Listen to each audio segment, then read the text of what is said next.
Corcoran. I'm CEO of EdSurge. Slightly out of breath, so I apologize. Welcome to this afternoon session, which is about modern curriculum, creating the modern school. We have a great panel. Catch my breath.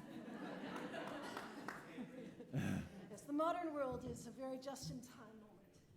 Anyway, what we're going to do is we're going to jump in. We're going to talk a lot about the different ways we're creating curriculum, the way we're creating school.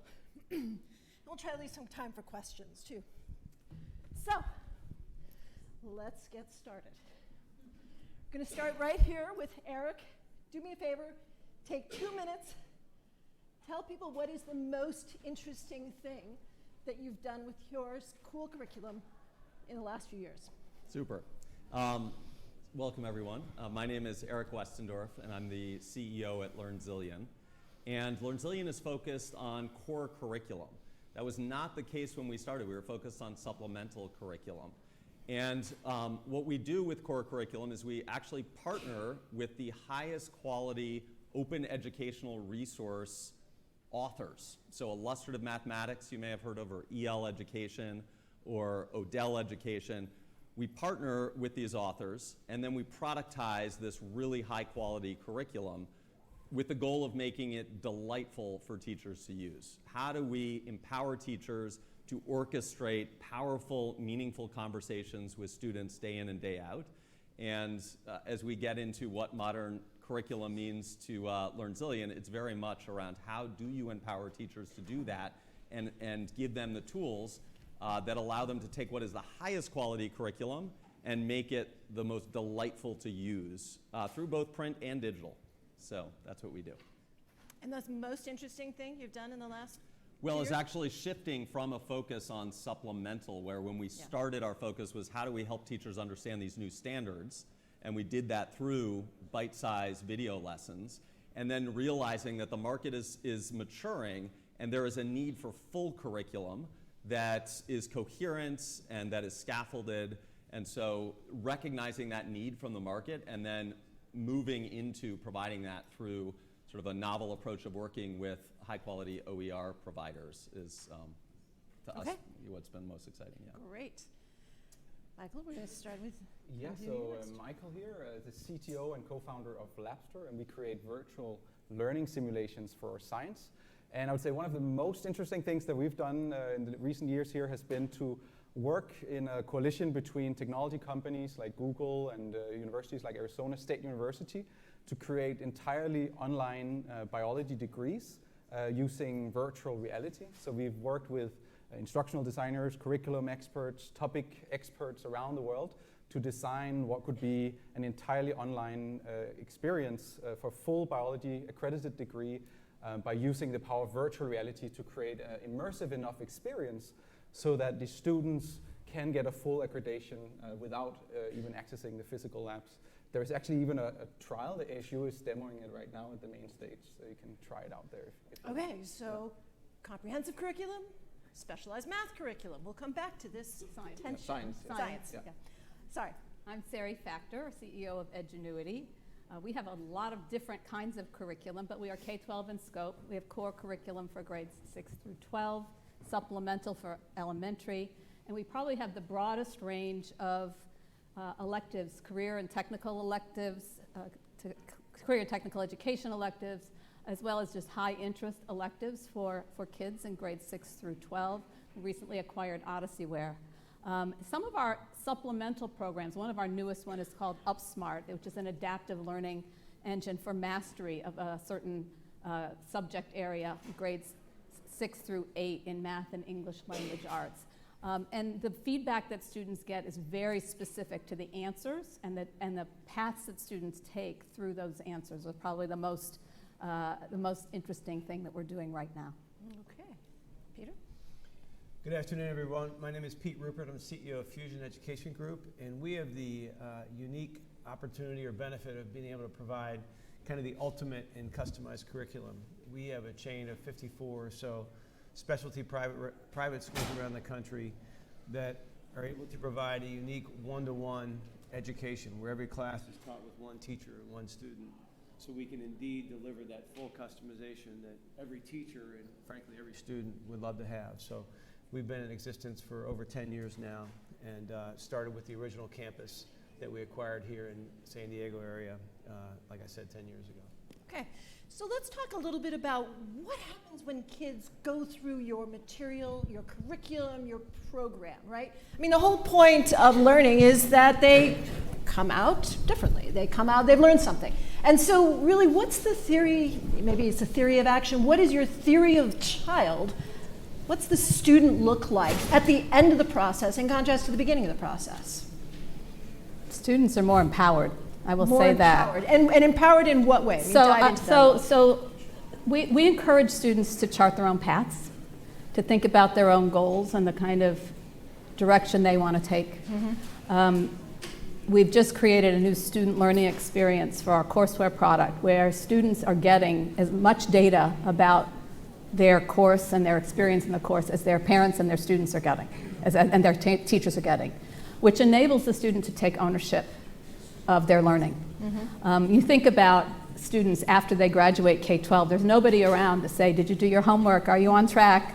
You know, the professor's not looking for that. So we have to teach kids that in the K-12 space, I firmly believe. Okay, so Sari's giving us a collection of paths, but Peter, you're saying, hey, we want individual teachers to work one-on-one. How much is that empowering the kids? Is that more empowering, less empowering? In what ways is it different? I think it comes at it a different way. The benefit we have in a one-to-one classroom is everything is designed around the kid, right? So no longer is the school a stagnant institution, if you will, where everyone, because of your age, is grouped into in a certain class with other students that are their same age. In a one-to-one classroom, students can learn at their own pace, and teachers can customize the education on how they best learn.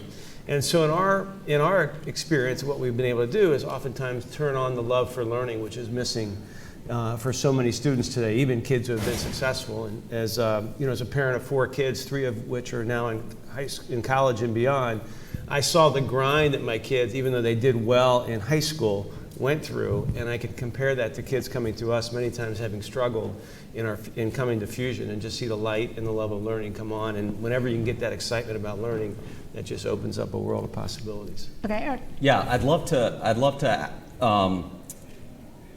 ask about the role of one-to-one versus learning as social.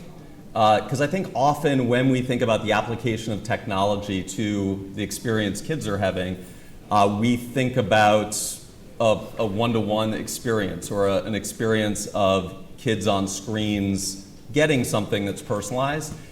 And at the same time, I think, argue that learning is also a social experience, and one in which kids care so much about what their classmates are thinking and doing. In fact, I have a middle school daughter right now. She's endlessly fascinated with what's going on around her in terms of her peers. And I worry that too often we miss an opportunity of taking that inherent interest in the social, in what others are thinking and doing, and using it as a huge sort of force for learning around conversations that trigger like new magical ideas about how the world can be, or how you can think about the world or experience the world.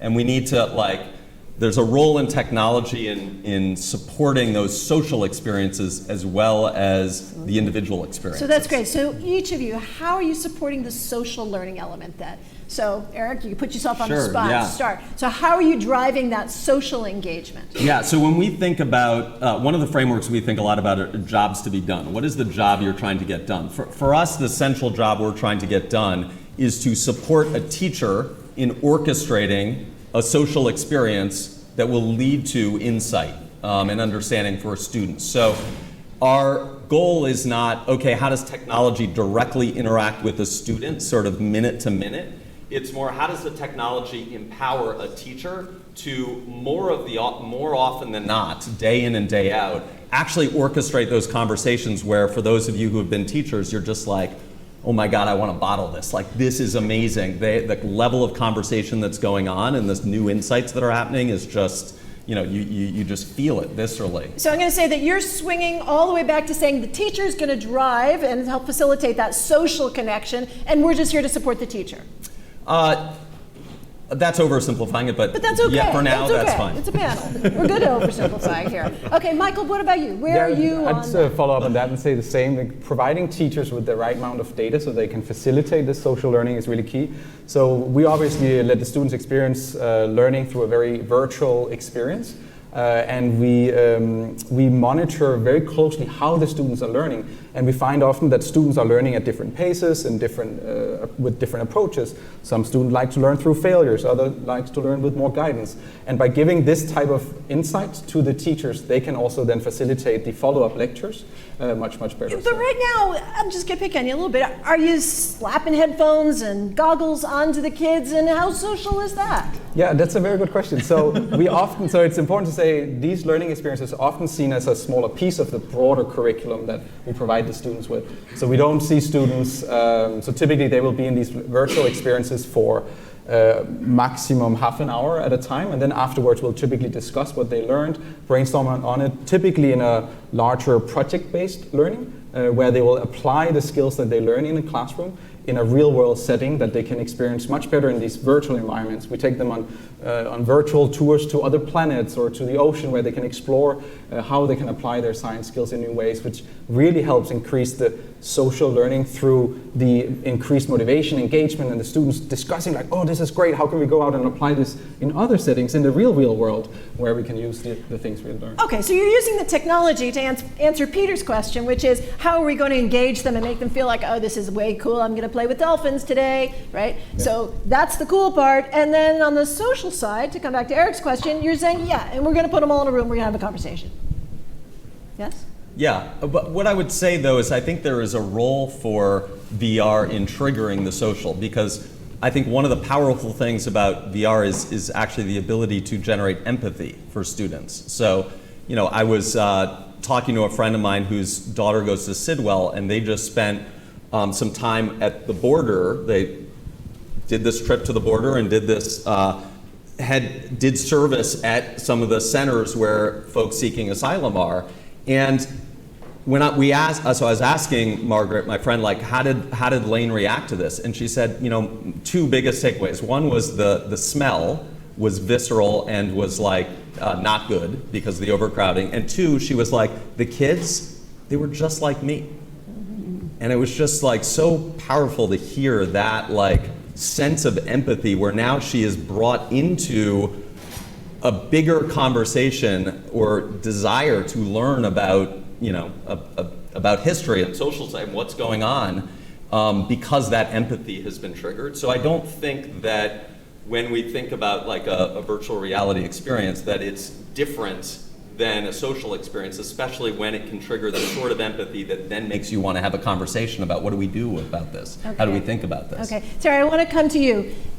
I mean, your company has been on an amazing journey, right? Because before you joined, it was almost the ultimate in kids are going to sit at the desks and look at the computer. So you've taken it on a journey. Where's the social element? Tell us about it really depends on how the district or school that is implementing the curriculum chooses to do that. Mm-hmm. And so for our courseware products, some of them are using them in a very blended format where the teacher does some of the teaching and the computer does some of the teaching. And then there are social conversations and projects and labs that they're doing in groups, sometimes with online input and sometimes completely offline. So it's really up to the district how they want to structure their day, structure their programs for each individual student, and it may be different across subject areas. Mm-hmm. They may just choose to do science with Edgenuity and something, you know, do offline materials completely in a different subject area. So really, it's totally dependent on, it's flexible. Mm-hmm. And I think that's our goal, is to provide the flexible tools to the districts and schools that we serve, mm-hmm. so that they can use them how they'd like. Okay, and Peter, talk a little bit about the way the social element comes in the environment that you've created. Sure, and what we provide, although our classes are typically one-to-one, we provide all of our schools, all of our students have the opportunity for socialization through what we call our homework cafe, which are large centralized area. Think of a Starbucks-like environment. So when the kids are not in class having their interaction and learning with the teacher, they're doing their homework and their independent study in small peer groups among friends, and they are able to get the socialization that way. In addition, we have a number of clubs and things like that that students get involved in that help fill that gap of socialization. We aren't the ultimate in socialization like many schools might be able to provide, but I think we err on the side of kids at that age. Either socialization is really easy, and then there's another group that socialization is really hard. And so we provide a different kind of a different, unique way for kids to find socialization the way it works best for them. Do you need technology in what you do? We use technology, but we don't our classes aren't taught through technology. So we certainly provide tech labs, and we leverage technology in a number of different ways. But it's the interaction between the teacher and the student, and the teacher being able to kind of see where the student is, where he or she is struggling, adjust their teaching accordingly to really, again, turn that light bulb and that love of learning on. So as you think about the next 5 years, as you think about how your tools are going to evolve and then how the schools will be using those tools, where would you like to see the school? Where would you like to see the classroom? What would you like it to look like in 5 years? And then there's a follow-up question, which is, are we preparing our teachers to teach in those environments? Michael, why don't we start with you? What is it going to look like in 5 years? So I think a lot about that as the sort of visionary technologist. So I'll talk mostly from that perspective also as I share that. So I see obviously technology playing a huge role in the future of education, but it's really important to think through how we can leverage the instructional piece, the learning sciences research there as well, to not just use technology for the sake of technology. So I think what we'll see, especially over the coming 5 years, is that merging of, even closer merging of learning sciences research and leveraging the power of technology, AI being one very important piece to that. I think it will still be very early, even in 5 years, to really see the benefits of AI. Another piece that I think will play a huge role is augmented reality. I think the ability to create a much more social experience as well through technology with AI will be playing a really big role, and something that we also very excited about seeing, but still early. And by here I talk about the goggles like Magic Leap and so forth. So those are some of the things that we are especially interested in. I give you a very specific example of some of the work that we're working on and that we think will have a huge impact. We work with learning scientists to understand how students are learning and what are the things that triggers the aha moment for a student to really understand a concept. And there's a lot of really interesting research in that field. So much research, in fact, that I would never expect a single or a teacher, or not every teacher, to understand the complexity of all this learning sciences research that's going on right now. And not only to understand it, but also to then apply it in an effective way in a classroom with a multitude of different dimensions of students, different curricula, and so forth. That's just a very complex challenge that we're providing the teachers. So I think this is about looking at how can we use technology to empower the teachers to better understand their students, better understand the ways of the different students are learning, and better understand how the teacher, him or herself, can facilitate those classrooms with very specific guided instructional suggestions based on the analysis of all of this data. So I think that all of this coming together, we'll start seeing it. I think even in 5 years it will be early stages, but it's coming together. We see the early trends of this, and that's something that I'm very excited about. I could talk a lot more about. So. Do you guys agree with that vision of the classroom? Yes, but 5 years is yes, but not in 5 years. Short okay. to get there, Sure. I think. You know, I look forward to the day when we are not quite so end-of-year assessment obsessed, and that, you know, that assessment is always taking part in the background. It's always happening. And the teachers are knowledgeable, and the students are knowledgeable about what they know and what they don't know based on what they're doing every day. I think, you know, the best teachers are always aware of where their students' strengths and weaknesses are. We need more teachers. You asked, are teachers going to be prepared for this? No, we don't. We have a huge teacher shortage in this country right now. So we don't have enough teachers, and we don't have enough qualified teachers to really do that and pay that off yet. But I hope that we will, and I think, you know, getting there and using technology to help direct them, as you say, prescribe, like, where do we go next with the student? Because that's what the teachers often want to know. We want to make that prescription for the next whatever the next learning objective is for that student, Yeah. to help her with that. But now, Eric, you work with teachers, and you've worked with teachers for many, many years. Are we doing, independent of whether we have enough teachers, are we actually preparing teachers to live in this world? I mean, students actually adjust very quickly. My guess is that students could hop into Labster, throw on the goggles, they're good to go. And yet, the adults, the people who we're supposedly supporting to help direct and train, all that sort of stuff, will they be lost? What are we doing in training our teachers that will have them even prepared for this future classroom? Yeah.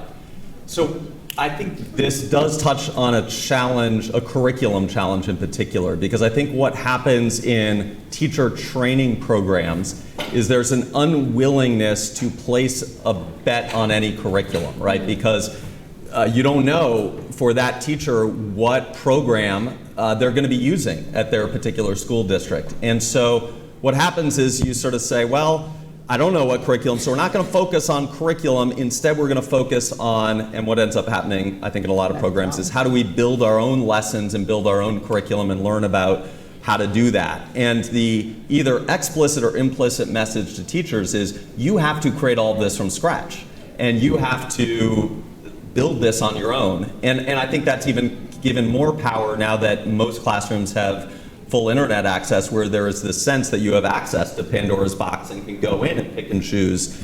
But I think it's a mistake. It's a trap because it is not sustainable for teachers to not only do the job of orchestrating these conversations and deeply knowing their students, but at the same time somehow to layer in being curriculum developers day in and day out. I just think that that's an accidental So let's step. double down on this. Peter, you're employing teachers, you're hiring people, you're filling your schools with them.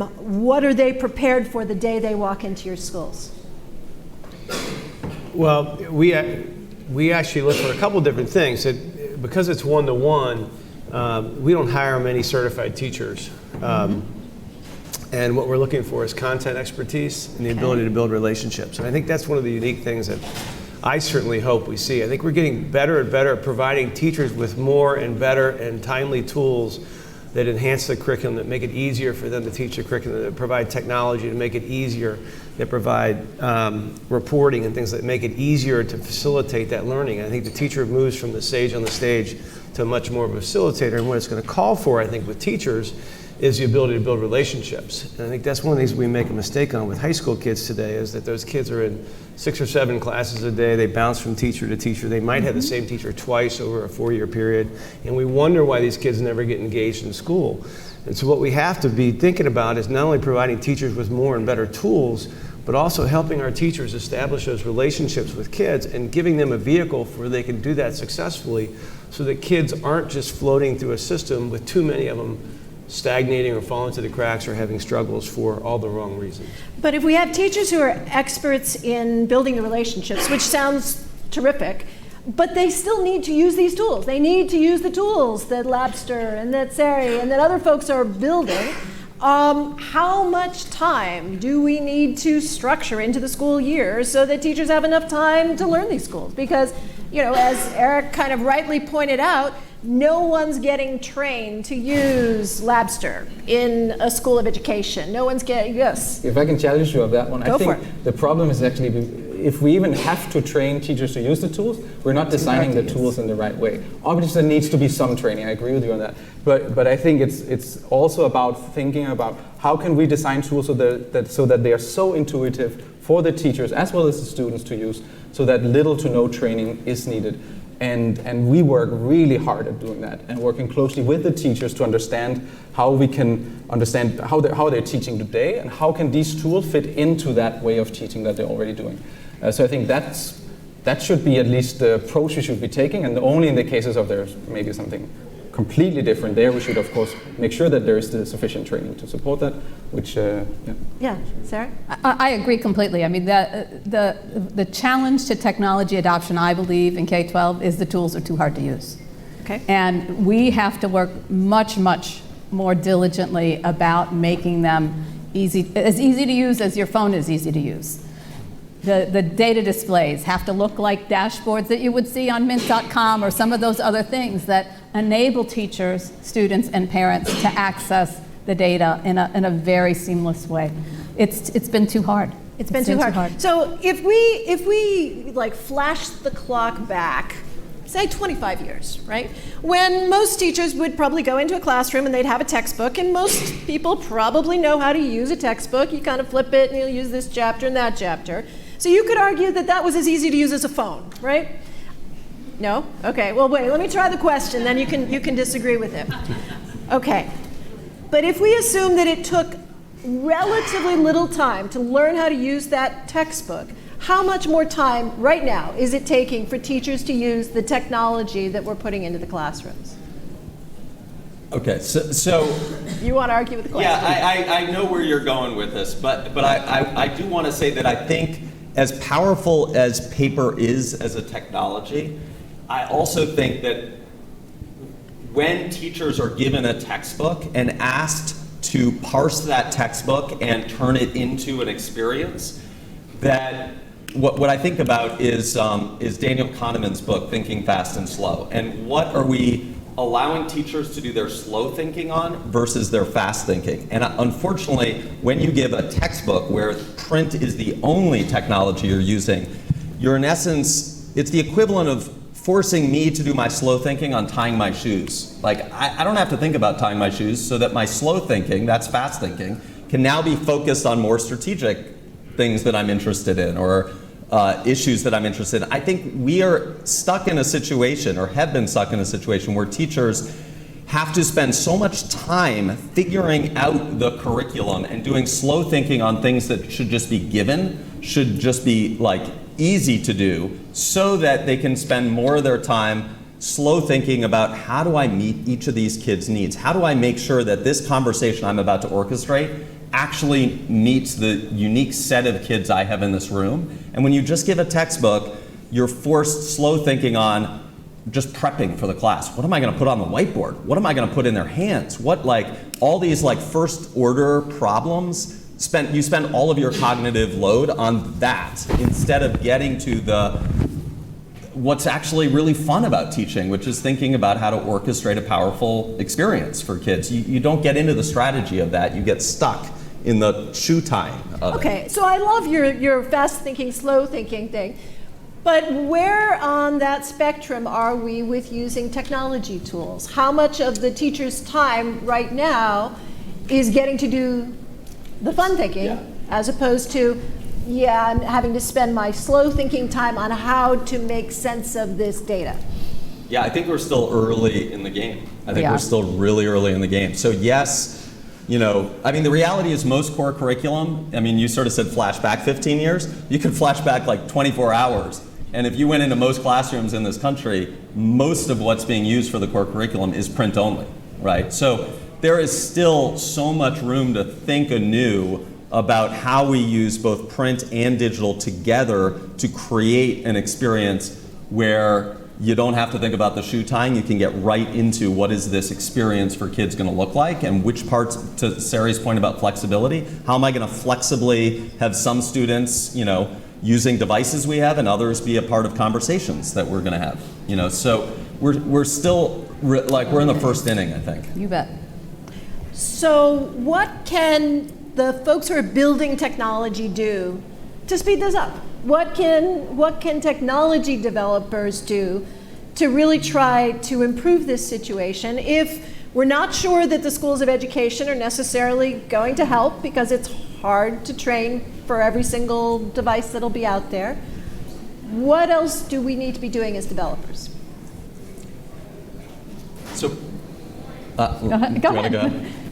You start. We're trying to make the systems easier to use and the data displays easier to use and provide the prescription. What do you do if a student, because that's what the teacher always wants to know. If a student doesn't understand, what's another way to teach it? And provide those lesson plans, or just assign. Teachers can then assign it in the system with the press of a button. So we've got a new feature coming out for back to school that will have that. So, I think as we progress and we listen to our customers, 90% of the improvements we make in our systems are all about the feedback we get from our own customers. If only you could do this, and then we do it. And that's how we learn and evolve. And it's working. I mean, that I think will get us there, but still slow. Okay, Still slow. Okay. Peter, what do you want to see the developers do to better support your teachers? Well, I think a lot of what they're saying is exactly right. We're not there yet, but things are getting better and better, right? I think that's the beauty of the whole movement, this whole education reform movement. This reason we're all here is that there's so many really interesting, cool companies that are developing new and better ways for teachers to teach and for students to learn. So I'm really bullish on that. We have a long way to go, there's no doubt. There's too much stuff still being done by paper. But it just seems it's going to continue to go forward, and the faster we can get there, the better. I think one of the other issues that we're grappling with as an industry is one of interoperability. So for years, forever, teachers have had one program for their core and a bunch of different supplementals and trying to figure out how they all fit together. Oh, and by the way, we do this formative assessment, and I got to get ready for that summative assessment at the end, or high stakes assessment. And how does it all come together? How does a teacher know this system and that system and that system? And some of it's print and some of it's tech. So, I think there is a role for standards. Certainly not only content standards, 21st century learning standards. How are we helping our students really grasp what it's going to take to be a future-ready student? To be, and then the technology standards, things like IMS Global. And getting systems talking to one another. So if they are using a different product, God forbid, for supplemental, right. that they talk to one another. The data from one can give input to another.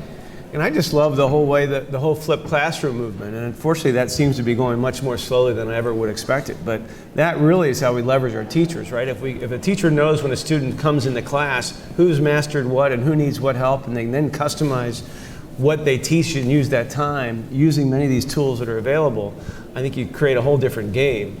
But we're too stuck in the way, the paper, where the teacher is going to get up and teach the lesson, even though many of the kids already get it, and some won't ever get it unless we change how we deliver it. And so why has the flipped classroom thing gone so slowly then?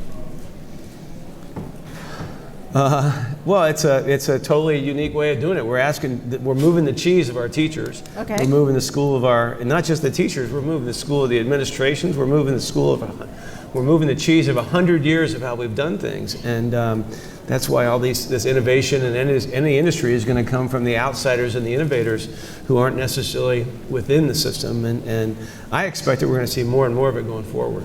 Right. Eric, why has flipped classroom gone slowly? I think it has to do with, again, what stage we're on in terms of the evolution of the market. I think we, over the last, it's interesting coming to this conference year after year, I think we're still sort of at the end of stage one in my mind. And stage one is all of these supplemental game-based applications of technology that are super exciting but create literally like thousands of different companies doing really interesting things, right? And so part of why I don't think we've gone further with flipped is that it is overwhelming and to the point of paralyzing for a teacher to understand all of these different products that now exist and think about using them, each of them in a way that creates a coherent experience for their students day in and day out. And so I think stage two is going to be moving towards a world in which you get, and this is sort of to Sari's point, you get tight integration so that you don't think of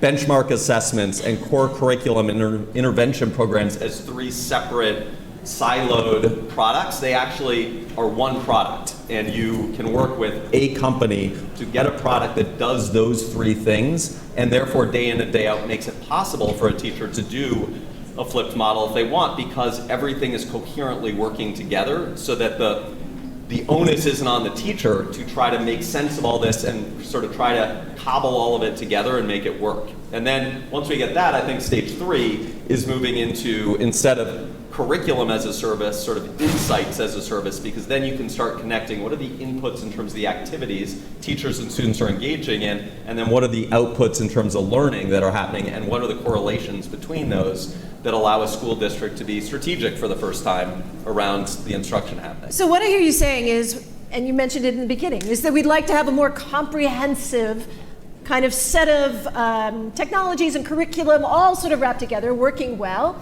There's 2 different ways to go down this path. One is you can have one organization that kind of does it all, or to Sari's point, is you can try to have standards, and so people will try to plug in.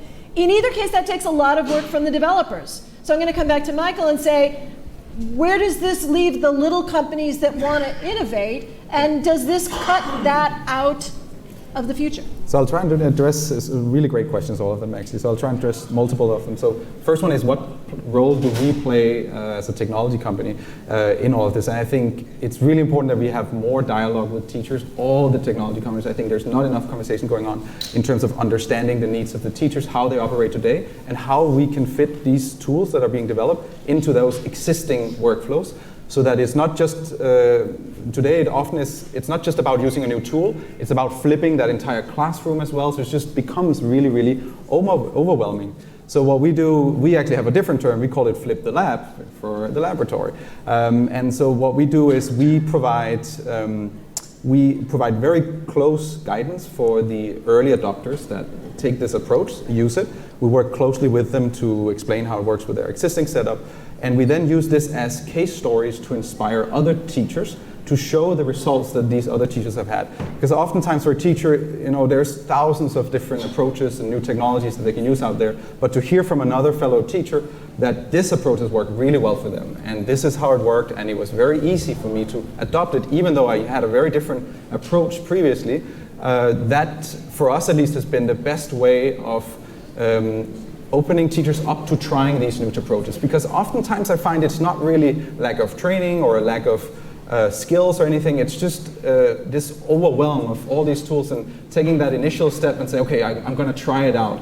Once the teachers are on board, at least in our case, it works seamlessly, very easy, and often in little as 1 or 2 days, we have teachers flipping the lab. Mm-hmm. In about 1 minute or so, I'm going to come to the audience. We'll have time for a couple of questions. So if you have a question, and I do mean a question, not a statement, but a question, we'd love to hear from you. But so once again, you're saying that some of the barriers just kind of getting people excited, getting the teachers excited, but then they still do have to learn. You just said a key thing, which is you said we work really closely with the early adopters, right?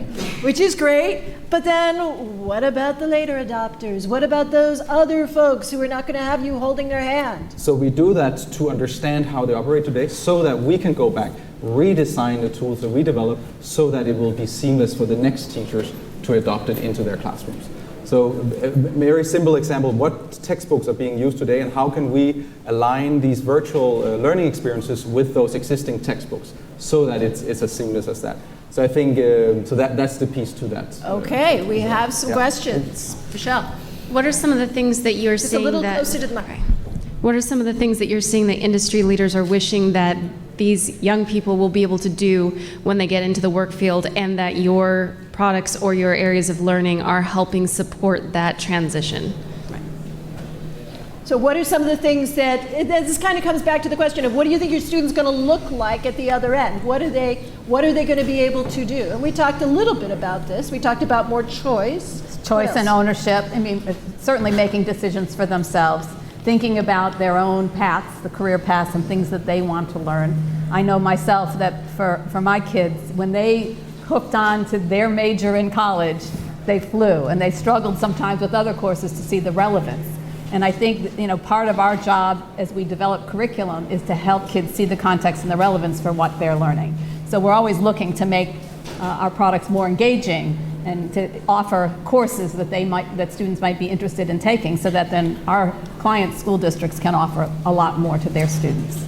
is I'll one thing. quickly echo that. For us, it's all about making the students really excited about science, and so that when they go out, they believe in themselves that they can go out and solve important global challenges. And that's often we find that these virtual experiences where they solve real-world challenges gives them that self-efficacy, that belief, self-confidence to go out and solve those. I'm going to come to Rachel. Go. Hi, I'm Rachel. I'm with the Bill of Rights Institute. We do history and civics education. My question for the panel is, if you could change one thing about teacher preparation, what would it be? Right. So a lot on teacher preparation. What's the one thing you would change? Pete, do you want to start? Well, again, we're such a unique animal. It's hard to think to answer that question, which is probably more broadly kind of towards the traditional system. But I guess my quick answer would kind of go back to something I stated earlier, which is we've got to find a way for teachers to be able to leverage their relationship building skills with kids. I think that's one of the things that kids most missing in our high schools today. Too many kids not having relationships with their teachers, so they just float through the system, never really engaging with school and never being able to generate excitement about learning. Mm-hmm. Yeah, I think high school teachers especially need a lot of help and guidance. And I think one of the reasons the flipped classroom isn't working as well is it's mostly been applied in high school. And in high school is where the teachers are mostly the content specialists who are least comfortable with facilitating small groups. You see it all the time in elementary. I mean, teachers in elementary have had centers and reading groups since the dawn of time. Mm-hmm. So getting the high school teachers comfortable with facilitating centers and areas of interest in the classroom and really doing that small group instruction, I think that's an area I would focus on in the schools of education. But again, is there any role the technology companies should be playing in saying, hey, if you buy our product, just know that you've got to spend X percentage of your funding teaching, really bringing these teachers up to speed? No? The schools of education, I feel like I'm a bit banging my head against the wall, honestly. Banging your head against the wall? I do. Okay. And we work very closely with school districts to do in-depth professional development.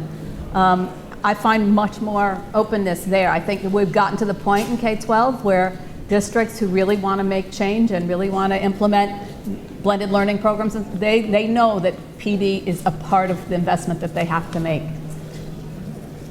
Hi, Giselle. Giselle. Yes. You mentioned in passing summative tests. And I'm just wondering, to what extent do you think anything you're talking about on this panel is possible in a short enough period of time to save this country if we stick to the same fundamental system we have, which is a testing system that's completely meaningless? And when you say a testing system, are you referring to SAT testing? I'm or just talking testing about the across entire structure of our K-12 education system. board? Okay, Yes, so that's as long as we have military tests, will any of this make a difference? Well, I think our frustration with testing has to do with the format of the test. I never hear people arguing that at the university level we should assign fewer essays or fewer projects or there should be fewer debates. Like, when we think about what assessment is, in essence we're saying what at the end are we going to measure around students showing that they mastered something, and that form factor can look a lot of different ways. I think what our frustration is when that form factor is limited to multiple choice or a very, narrow set of form factors, it starts to feel like it's driving instruction in unintended ways that don't lead to robust experiences for students. What's the most authentic assessment that you guys have experienced in the work that you do? Yeah, so one of the ones, so when I was teaching middle school, we used to do this genetics unit, and it ended with a debate around the statement, genetic advances do more harm than good. And Great. you had half of the students bringing to bear everything they'd learned on one side of that, and half bringing everything they'd learned on the other. So once again, going back to the social. Any Right. other Right. examples? We've got projects like that throughout the curriculum, built into our curriculum, but meant to be offline, not Yeah. necessarily online. Right. We are, if your question is super quick, we'll have time for one more question. Is it quick? I don't know how quick it is. It's a question about quality, How do you measure quality of curriculum? And that is such a great question. All right, so let's frame it this way. If you can say one thing about how we will measure the quality of curriculum in the future, How will we do it? Eric? Well, I'll say the present and the future is finally there exists a consumer reports for curriculum. It's called EdReports, and it's like the beginning of an important stage of actually not having it be marketing based. Of classic curriculum. Yes. I didn't fully get the question. How are we going to measure good AR, VR content? So I would say in the way in which it's able to prepare the students for the job readiness. For the job readiness. That's right, Sari? and we're not going to get rid of assessment until the customer, which is the hirer at the end of college or high school or whenever, demands something different than what those tests really test. But things like Quality Matters, I mean, that's another organization that is looking at online curriculum and saying whether it passes or it doesn't pass. Right, and the quality of I would just say engagement and ownership on the side of the student. Until we get our students engaged in owning the result of their academic record, it's a very difficult proposition. So I think what we've heard is we're still at the first inning of building future classrooms, future curriculum, that there should be a bigger social component. There should be more work on the part of the technology companies to make sure that this technology is easier to learn, perhaps even easier than the cell phone. That there needs to be this deep social element, whether it's social between the students or social with the teachers, and that we still have a long, long ways to go. Please join me in thanking this panel.